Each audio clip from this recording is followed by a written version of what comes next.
Hi, I'm Marquetta Breslin, owner of Braids by Breslin. If you can spare just a few minutes of your time, I'd like to show you how to do tree braids from start to finish. So let's get started.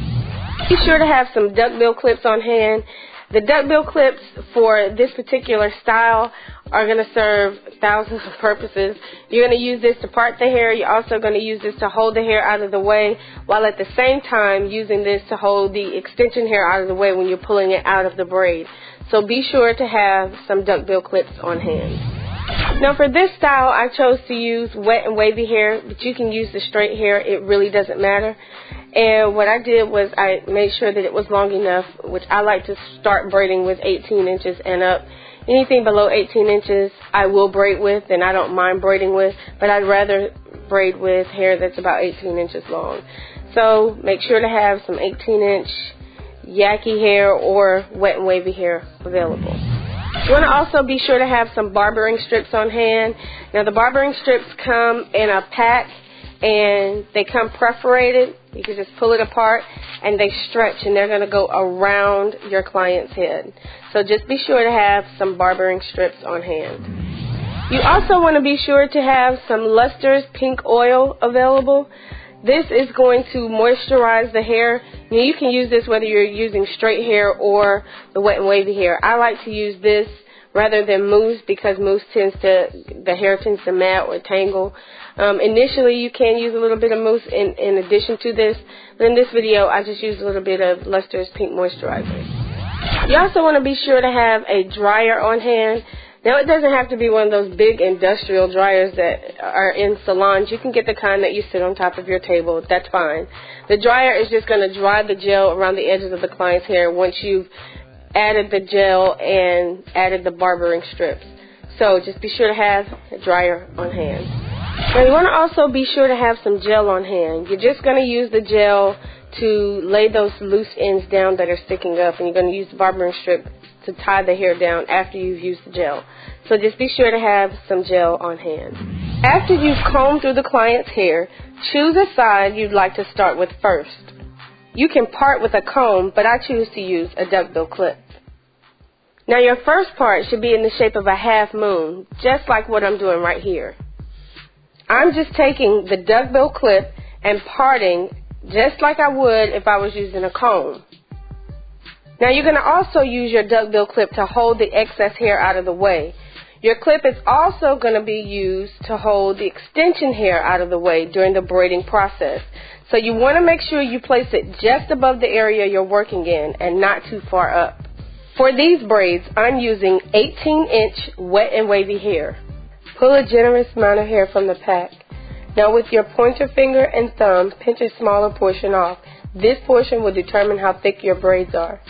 If you want thicker braids, you're obviously going to pinch off a larger amount, and if you want them smaller, just pinch off a smaller amount. Now it's going to take some practice for you to be able to pinch the same amount of hair off each time, but what you can do is section off some of the hair first for a few braids, and this is going to make it easier to be consistent with the width of each braid.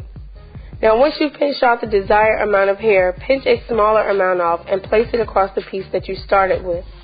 This is done to create your middle strand of hair. Now it's going to be very important to keep all of your strands of hair the same size to prevent lumps and bumps. Hold it in place with your thumb.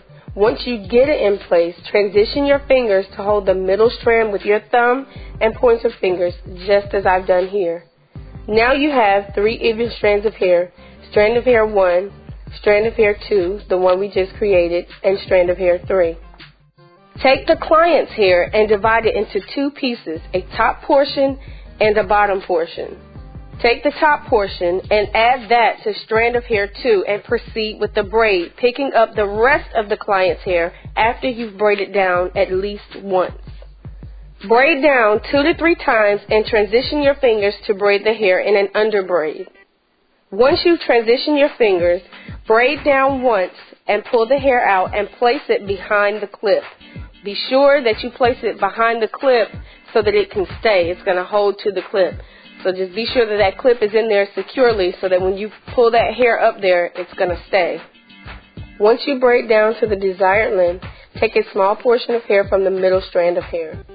Hold the remaining hair with the opposite hand's pointer finger and thumb, but be sure to leave the small portion out that you've just separated.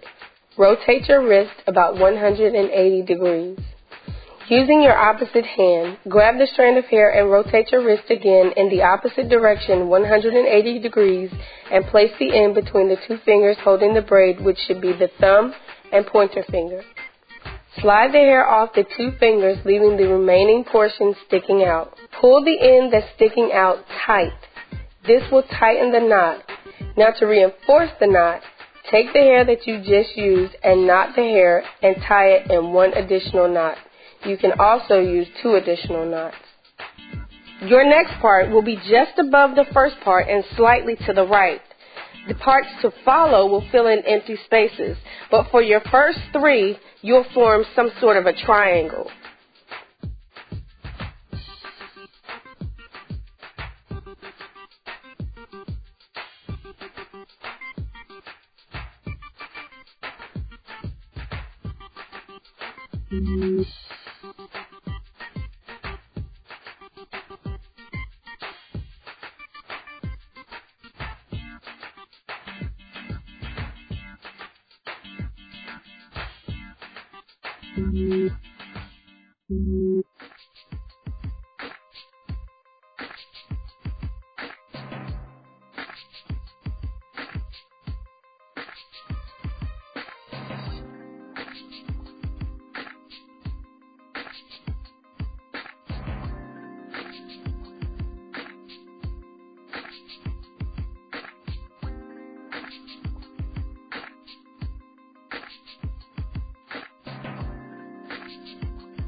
Use a generous amount of Luster's pink oil or mousse on the ends to help the hair hold the wave pattern.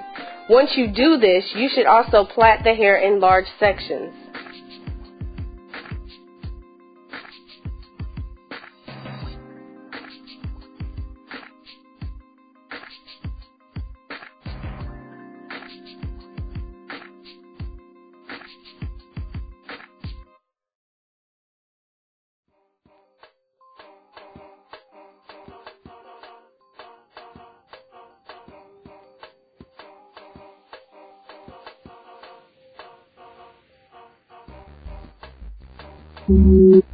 Right here what I'm doing is just showing you the difference between a tree braid and a regular micro braid. Now if you look at them closely, you can see that the tree braid, the hair that's sticking out of the tree braid, covers up the braid so that you can only see a small little part of the braid. And the micro braid, obviously you can see the entire braid. So if your client is looking for braids or a weave-like style that is full of body and bounce and that, you know, where you can't really see the braids, then this is the right style for her. So just look at the difference between the two, and when you sit down and talk with your client, make sure that she knows the difference, she understands the difference, so that you two can come to an agreement.